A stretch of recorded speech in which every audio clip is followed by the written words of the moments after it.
James wore his dad's Converse sneakers with his tuxedo, noted that he'll wear them on every anniversary. Mom's locket might be given to the daughter during the ceremony to pin on her bouquet. Maybe the fabric from the mother's wedding dress could be used as a hand-fasting cord. There are so many talismans that are handed from parents to grandparents to children. A well-placed question will give you just a wealth of answers. And part of the beauty of suggesting these elements is the suggestion that that motion, that those moments, that those words be repeated on an anniversary. You also give your clients a chance to revisit their relatives in a way that they may not have done recently. Then there's the unity of the couple. Many couples include unity rituals in their weddings to signify the joining of each partner into this relationship that's going to bring them fullness. It'll allow them to grow as a couple as they grow as individuals. Elements like unity candles and sand ceremonies are fairly well known. But if you're designing your couple's ceremony to reflect their personal history and their personal future, why don't you use something that's theirs? That's where the fun really starts. Is there an element from their courtship that stands out as emblematic? Did they meet at the beach? Well, then the sand ceremony is perfect.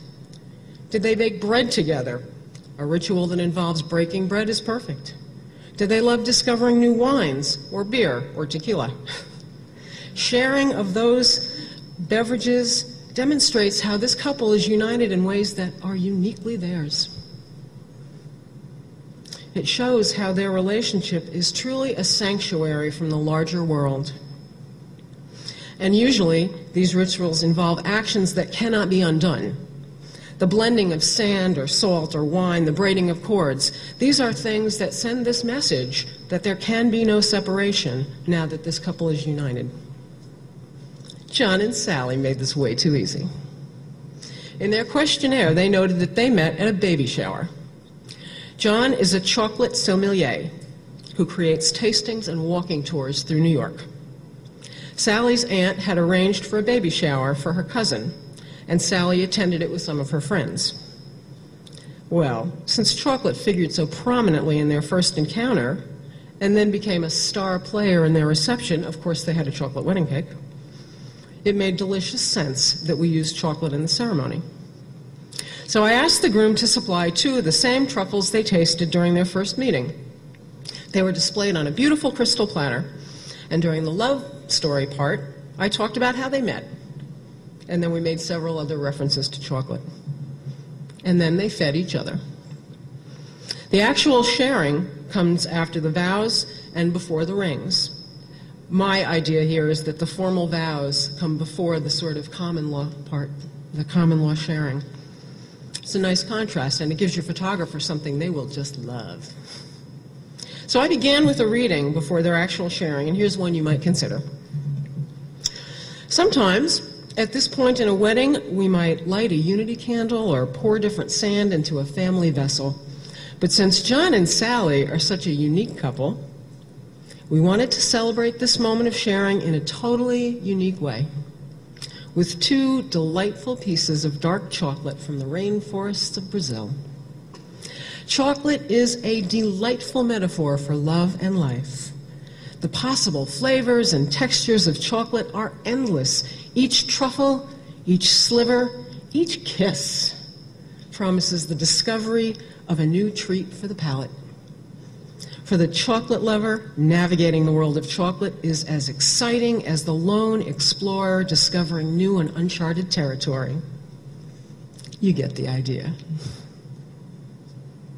I do love this line, though. By sharing this chocolate, you promise to be present in darkness and light, in sweet and in bitter, in dismal and delicious, even when life gets a little nutty. Can never go wrong being corny, you know? We need to encourage our couples to think outside that box, even if it's a heart-shaped box full of satin and candy.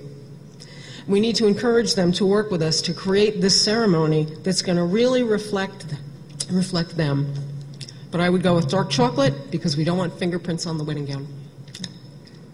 That ceremony was really a bonus because we had everything. I got to mention the aunt, the cousin, the friends, the baby, the shower. All of those people in that room are right in that boat with me from that minute on. They're no longer watching a wedding. They're part of the wedding, and that is key. A wedding is always a community event. It's more than a joining of two people. It's a chance for their friends and family to embrace them as a couple and as a family and as part of this larger community. Ideally, it's transforming to everyone, and there are so many ways to include the group. Do they collect rocks from their travels? Didn't know about the rocks, but thanks. The wishing rock ceremony is perfect. Everybody gets a rock when they enter. They're instructed by a member of the bridal party or an usher or maybe a framed card on the table to take that rock and infuse it with their dreams and their hopes for the couple. The rocks are collected at the end and put in another vessel, and that vessel can go home with that couple with all the wishes and dreams that shaped those rocks that day.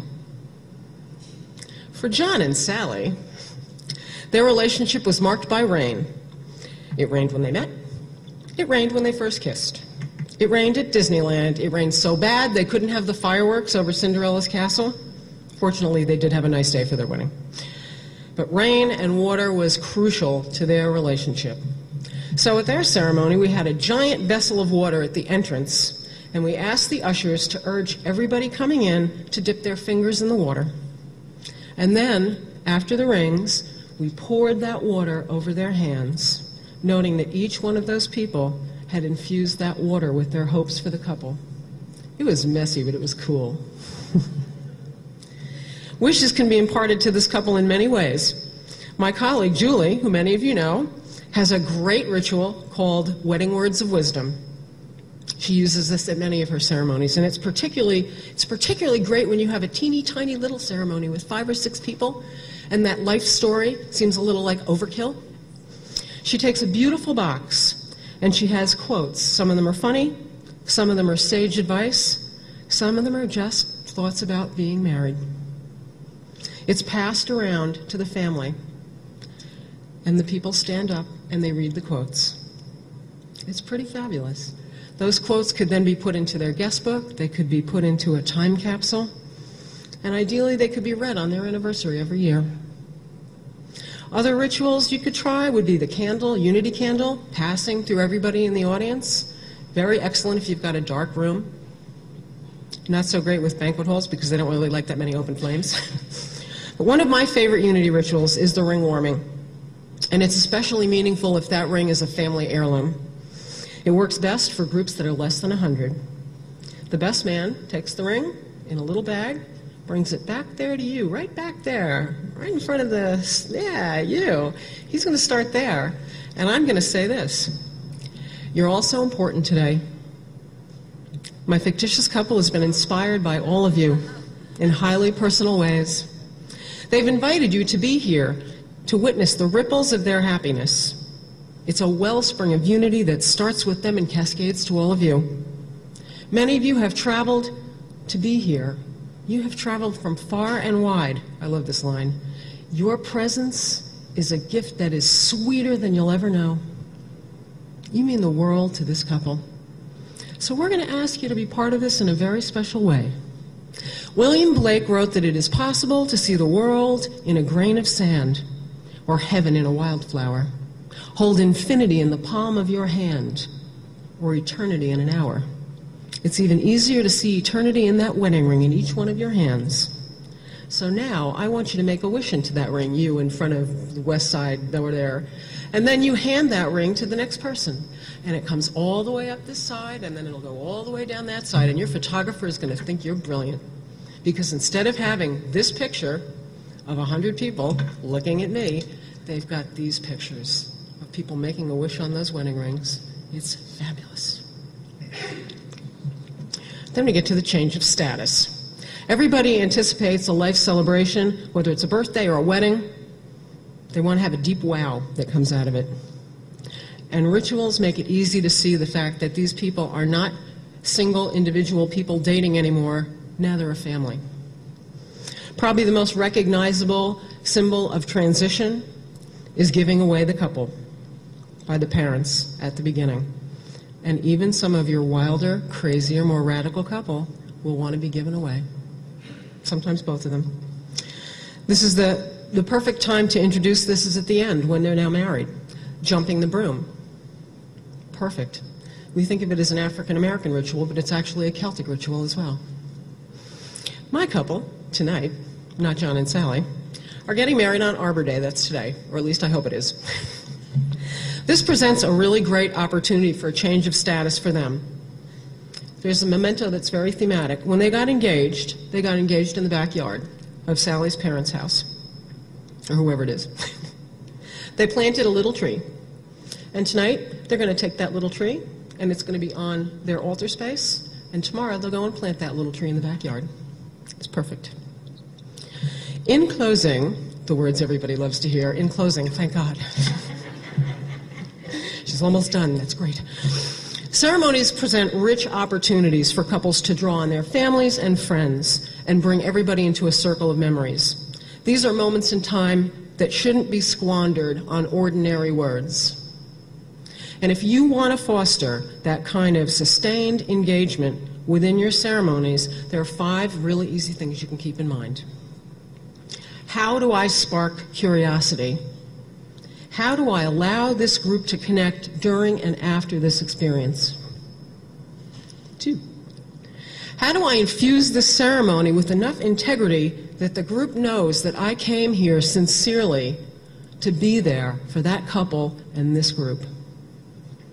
3, how do I balance tradition and innovation so that the group feels safe enough to allow the new to emotionally touch them? 4, how will I construct these rituals to speak to the group as well as the couple? And how can I protect the group and their expectations and needs? You can only do this wedding once. Very often the answers to those questions will be a chocolate sharing, or a lasso draping, or balloon animals, or the Converse sneakers, or the breaking of Aunt Gertie's banana bread. But if you're as open to creating a ritual as you are open to creating a written ceremony, the celebrations you create, they're going to be memorable. They'll be recalled with fondness and handed from generation to generation. Thanks.